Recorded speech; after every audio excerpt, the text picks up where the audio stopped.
বৃদ্ধাশ্রমে রেখে আসতে হবে, না হলে তুমি বাড়ি ফিরবে না।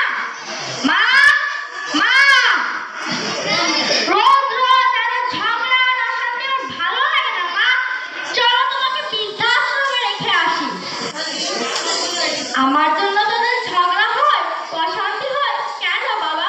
আমি তো তোদের সংসারে কিছুই বলি না। তুমি কি কিছু বোঝো না নাকি?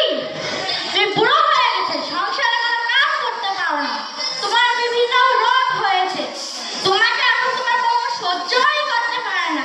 একদিকে মা, অন্যদিকে স্ত্রী, আমার হয়েছে যত জ্বালা। চলো তোমাকে বৃদ্ধাশ্রমে রেখে আসি।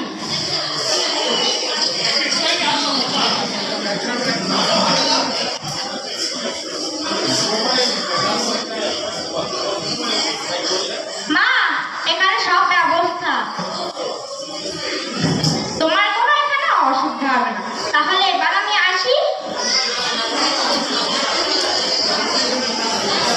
বাবা, সাবধানে যাস, নিজের শরীরের প্রতি যত্ন নিস, বৌমাকে নিয়ে ভালো থাকিস।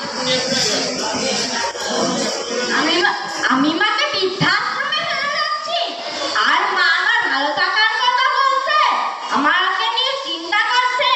মাই একমাত্র আমার দরদি, এই পৃথিবীতে মায়ের মতো আর আপন আর কেউই নেই। মা, মা, আমার ভুল হয়ে গেছে, আমাকে ক্ষমা করে দাও। আমি তোমাকে এখানে কিছুতেই রেখে যাবো না। চলো তুমি আমার সাথে বাড়ি চলো।